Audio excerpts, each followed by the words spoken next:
जी हां, स्वागत करता हूं आज की वीडियो में। कैसे हैं आप लोग? आशा करता हूं कि थोड़े शॉक्ड में होंगे क्योंकि मार्केट में अच्छी खासी आज गिरावट आई है। लेकिन जब गिरावट का कारण आपको पता चलेगा, थोड़े समय के लिए शॉकिंग जरूर लगेगा कि यार ये कारण कैसे हो सकता है। तो उसके बारे में बात करने वाले हैं। बहुत सारा पिटारा में आज की वीडियो है। खासकर रीजंस के बारे में बात करेंगे। एज इन्वेस्टर क्या मौका है, कौन से शेयर्स में मौका है, कौन से म्यूचुअल फंड से मौका है निवेश करने का। क्योंकि जब तक वीडियो आएगी मैं कोशिश करूंगा कि आप लमसम वगैरह कर सके। ऑलरेडी काफी लोगों को, प्राइम ग्रुप वालों को मैंने ऑलरेडी इन्फॉर्म कर दिया था मॉर्निंग में ही कि किस फंड में लमसम करना है। वो रहेगा, पोर्टफोलियो रिव्यू करनेंगे आपको। और साथ ही साथ हम बात करने वाले हैं निफ्टी सपोर्ट को लेके, क्या निफ्टी का अगला इंपॉर्टेंट सपोर्ट रहेगा। अगर बात कर लिया जाए मार्केट में गिरावट की फॉर्मेलिटी कर लेते हैं। अगर सेंसेक्स की, जी हां, 1000 पॉइंट से ज्यादा सेंसेक्स में गिरावट अभी देखने को मिल रही है जब मैं वीडियो शूट कर रहा हूं। तो यहां मतलब अच्छी खासी बिकवाली हुई है। और अगर बात करें स्मॉल कैप में, तो देखो स्मॉल कैप में सबसे ज्यादा अगर सेंसेक्स कंपेयर करें तो स्मॉल कैप में 1554 पॉइंट की गिरावट। मतलब देखा क्लियर है कि अच्छे खासे लोग यहां प्रॉफिट बुकिंग कर रहे हैं आफ्टर द मंथली एक्सपायरी। ये तो क्लियर हो गया है, पहली बात। और अगर आप बात करोगे यहां निफ्टी की, तो निफ्टी की कहानी लगभग अगर अपन थोड़ा रिफ्रेश करते हैं, इसको देखते हैं, तो जी हां, लगभग 24,000 को जो इंपॉर्टेंट सपोर्ट को लेके हम बात कर रहे थे, वो सपोर्ट को तोड़ दिया है। अभी मैं बात करूंगा अगला क्या इंपॉर्टेंट रेजिस्टेंस हो सकता है, और अगर उसको भी सपोर्ट तोड़ेगा तो डेफिनेटली और गिरावट आ सकती है, उसके बारे में बात करेंगे। लेकिन जब अगर आप रीजन की बात करोगे ना, तो रीजन में हमेशा हम देखते हैं कि बैंक और आईटी सेक्टर एक अहम भूमिका निभाते हैं। अगर आप बैंक सेक्टर की बात करो, जी हां, बैंकिंग सेक्टर में देखो 871 पॉइंट की गिरावट आई है। तो यह सबसे पहला रीजन बैंकिंग में, खासकर रिसेंटली आपने देखा पिछले 4 से 5 दिनों में बैंकिंग सेक्टर में तेजी आई थी। काफी लोगों ने यहां प्रॉफिट बुकिंग किया है।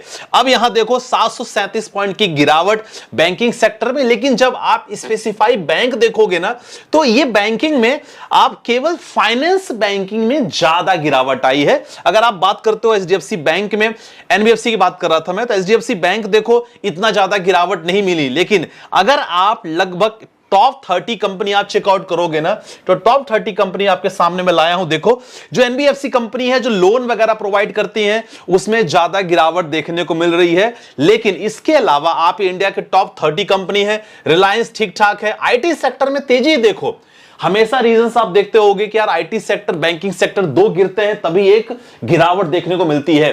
तो बैंकिंग में हल्की गिरावट रही, लेकिन आईटी सेक्टर में तेजी देखने को मिली। बाकी अगर एनटीपीसी बात करें, एमएम बात करें, एशियन पेंट्स बात करें, टाटा मोटर्स, इसमें से बहुत सारे ऐसे स्टॉक है माय डियर फ्रेंड्स जिसमें आज बहुत अच्छा मौका है। हम वीडियो के आगे जरूर डिस्कस करेंगे। लेकिन फिलहाल ये चीज तो क्लियर हो रही है, बैंकिंग में हल्की गिरावट है, लेकिन आईटी ने मैक्सिमम चीजों को संभाला है।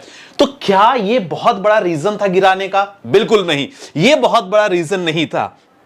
अब अगर बात करोगे कि संदीप भाई सबसे बड़ा रीजन इस समय मार्केट गिराने का, सर वो है, सर सिंपल सी बात है, वो है इंडिया पाकिस्तान का जो वॉर सिचुएशन चल रही है।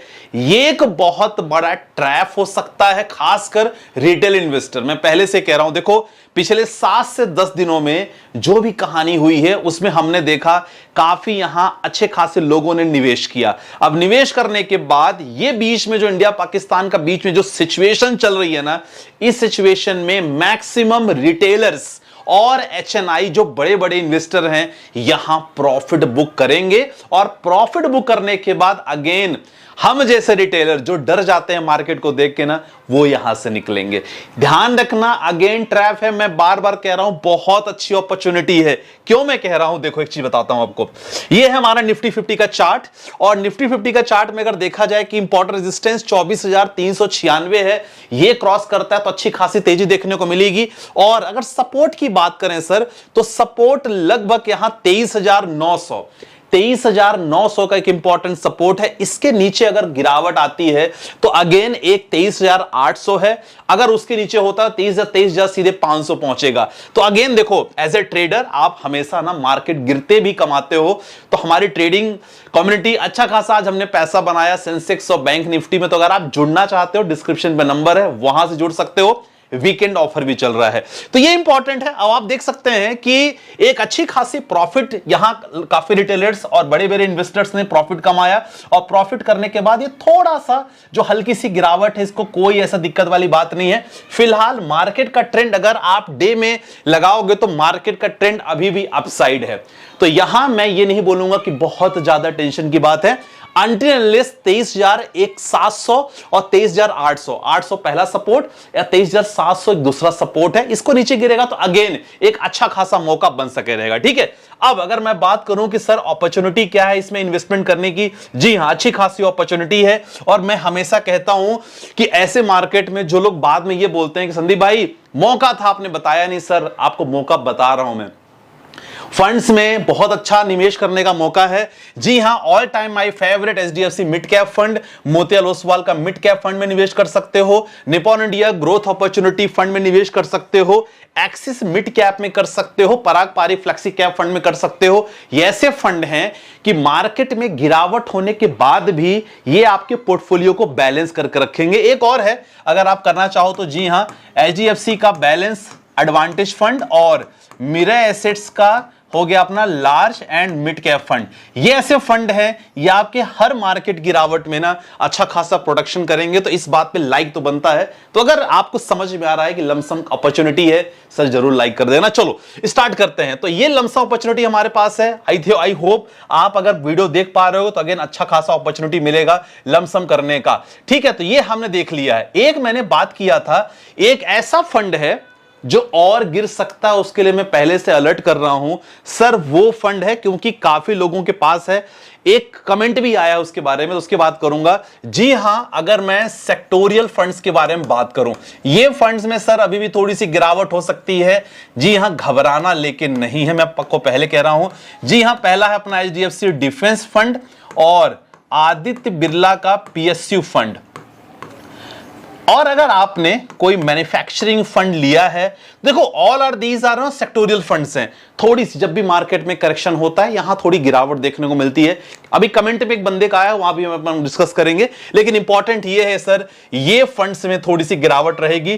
प्लीज इसमें अलर्ट रहना और अपने आप से ध्यान रखना कि इसमें अभी ज्यादा निवेश आपको नहीं करना है। तो रीजंस हमारे सामने क्लियर है, बैंकिंग सेक्टर है, मंथली एक्सपायरी और इंडिया पाकिस्तान जो वॉर सिचुएशन है ये।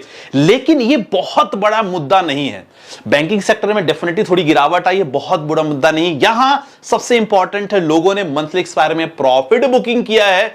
और ऐसे मौके पे मैं बोलूं एक चीज, एज ए इन्वेस्टर अच्छा मौका रहता है यार। और मैं इसीलिए बोलता हूं कि ये इसको ट्रैप मानता हूं मैं, कि जो छोटे छोटे रिटेल इन्वेस्टर हैं यहां से अगेन घबरा जाते हैं और अच्छे मार्केट में अपॉर्चुनिटी नहीं देख पाते। तो इन चीजों को आपको समझना होगा। चलो अब आपके कमेंट सेक्शन पे आ जाते हैं, कुछ इंपॉर्टेंट कमेंट्स है और स्टॉक के बारे में जानकारी में देता हूं। नरेश जी का है 25 साल टारगेट 1 CR है। एसबीआई ब्लू चिप में 2000 एसआईपी करके रखा है। Tata large and mid cap में 50,000 का लमसम है। निपॉन मल्टी कैप में उन्होंने लमसम करके रखा है। मोतीलाल का मिड कैप रखा है। यूटीआई स्मॉल कैप रखा है। आईसीआईसीआई प्रूडेंशियल भारत 20, पराग पारी फ्लेक्सी कैप में रखा है। आदित्य बिरला सन लाइफ में 20,000, आई थिंक इन्होंने 20,000, ये तो लगभग एसआईपी कर रहे हैं। प्रूडेंशियल ब्लू चिप उन्होंने रखा है, ब्लू चिप में 15,000 रखा है। देखो आपने ऐसे प्रूडेंशियल ब्लू चिप में है तो आपको एसबीआई ब्लू चिप लेने की जरूरत नहीं है, ये फंड यहां से कट आउट कर सकते हो। अगला है एसबीआई गोल्ड। गोल्ड में इतना ज्यादा अमाउंट गोल्ड में निवेश करने का जरूरत नहीं है, 5,000 इज सफिशिएंट। ठीक है ना, लॉन्ग टर्म गोल्ड का प्राइस देखोगे तो काफी रिटर्न उतने शानदार नहीं। इनफैक्ट गोल्ड ईटीएफ में आप चाहो तो कर सकते हो। तो ये गोल्ड 10,000 है तो यहां 5,000 कर लो। बाकी अगर 5 आपका रखा है तो 5 आप चाहो तो पराग पाली फ्लेक्सी कैप में 5 ऐड कर सकते हो। Grow Nifty small cap index fund, ये भी आपके लिए उतना कंपलसरी नहीं है, तो ये भी 10,000 आप हटा सकते हो। यहां कोई एचडीएफसी का बैलेंस एडवांटेज फंड या मिरर एसेट्स का large and mid cap fund add कर लो। बाकी नरेश भाई परफेक्ट है। Hindu Patil sir review portfolio कर लीजिएगा। एसबीआई स्मॉल कैप 2,500, मोतीलाल का mid cap 2,000, DSP health care. देखो डीएसपी हेल्थ केयर आपने कर रखा है, again it's a sectoral fund. और ऐसे जब भी मार्केट में थोड़ी बहुत हलचल होती है गिरावट की, सबसे ज्यादा करेक्शन इसी में होता है, तो घबराना नहीं है। अगर आपका ड्यूरेशन मोर देन 5 इयर्स है कंटिन्यू रहने दो, लेस देन 5 ईयर्स इसको मिड कैप में कन्वर्ट कर देना। निप्पॉन का लार्ज कैप है, टाटा डिजिटल है, Axis growth opportunity fund, SBI PSU, Parag Parikh flexi cap, continue करने दो, कोई दिक्कत वाली बात नहीं है और बढ़िया है। 13,000 मंथली करो, 20 साल में 1 करोड़ आराम से अचीवेबल है सर, कोई दिक्कत वाली बात नहीं है आपके इस फंड में। अगला क्वेश्चन है सर, 15 सालों के लिए पोर्टफोलियो रिव्यू कर लीजिएगा। मोतीलाल ओसवाल का mid cap 2000, HDFC mid cap, Parag Parikh flexi cap, small cap, Nippon small cap, बहुत बढ़िया है। ये 2 स्मॉल का आपने लिया है, आप यहां चाहो तो एक स्मॉल कैप रख सकते हो और अगेन ये एक mid and large cap fund भी ऐड कर सकते हो। बाकी अगर लॉन्ग टर्म है तो चलने दो, कोई ऐसी बात दिक्कत वाली बात नहीं है। अब ये इनका क्वेश्चन है सर, वीएफएम फर्स्ट पीसीएस, मैंने 2 फंड में 2 लाख निवेश किए। मैं इसी कमेंट की बात कर रहा था सबको, 2 फंड में 2 लाख निवेश किए हैं, 1 साल से लेकर रिटर्न कुछ नहीं बना है, इनफैक्ट लॉस ज्यादा हो गया है। आपकी क्या राय है? 2 फंड देखो, इनके 2 फंड चेक करो, ICICI prudential manufacturing fund, ICICI energy fund. मैं आपसे क्या कहता हूं, सेक्टोरियल फंड में समय लगता है, कभी कभी 3 साल तक आपको रिटर्न नहीं बनते, लेकिन एक ऐसा साल आता है जहां अच्छा खासा 5 सालों का रिटर्न एक ही साल में बन जाता है। तो अगर आपने सेक्टोरियल फंड रखा है, सबसे पहले आप अपने पोर्टफोलियो का 10 से 20% ही रखो, इससे ज्यादा नहीं रखना है। और इतना ज्यादा पैसा निवेश करने के लिए मैंने आज तक बोला ही नहीं है, तो ऐसे पैसे को इतना ज्यादा निवेश मत करो, थोड़ा थोड़ा निवेश करो। कर दिया है तो लॉस नहीं बुक करने का, बने रहो, थोड़ा समय लग सकता है इसमें, ठीक है। Last but not the least एक क्वेश्चन इनका भी ले लेते हैं। परमानेंट फॉलोअर है सर, वीडियो नहीं छोड़ता, पोर्टफोलियो रिव्यू कर लीजिएगा। Motilal mid cap 10,000, Invesco mid cap, Edelweiss mid cap, Bandhan small cap, Nippon small cap, Tata small cap, 3 small cap लिया इन्होंने, ठीक है। और अगर flexi cap, Parag Parikh flexi cap, JM flexi cap, Motilal Oswal का large and mid cap, ICICI multi assets fund, perfect है यार। आपके फंड में काफी वैरायटी मैंने देखा, 2-3 मिड कैप आपने लिया है, 2-3 स्मॉल कैप लिया है, फ्लेक्सी कैप में जीएम पराग दोनों ले लिया है। चाहो तो जेम हटा सकते हो, और ये जो जेम आपने रखा है 10,000, इसको आप चाहो तो या तो मिड कैप में कन्वर्ट कर लो, एक मल्टी कैप में कर लो, या मोतीलाल का ओसवाल में इसमें कर लो। तो इसमें भी चाहो तो आप ऐड कर सकते हो, ठीक है ना। ये आपका हो जाएगा 15,000 लार्ज एंड मिड कैप का। जेएम फ्लेक्सी कैप हटा दो, कोई दिक्कत वाली बात नहीं है, बाकी आपका सब परफेक्ट लग रहा है, ठीक है। तो आई होप आपको आज की वीडियो में देखो एक चीज समझ में ये आया होगा कि इस मार्केट कंडीशन में करना क्या है। फिलहाल मुझे तो देखो, ये मेरा खुद का ओपिनियन है, मुझे लगता है कि भाई ये ट्रैप करने की कोशिश की जा रही है। 23,700 अगर ये ब्रेक करता है तब मैं समझूंगा कि अगेन एक फॉल आएगा, अगेन अपॉर्चुनिटी रहेगी, लेकिन यस मुझे लगता है कि ये अच्छा खासा प्रॉफिट बुकिंग हो रही है। आपको क्या लगता है, क्या यहां से मार्केट गिरेगा, क्या कारण है, मुझे कमेंट से जरूर बताइएगा, कमेंट का इंतजार रहेगा।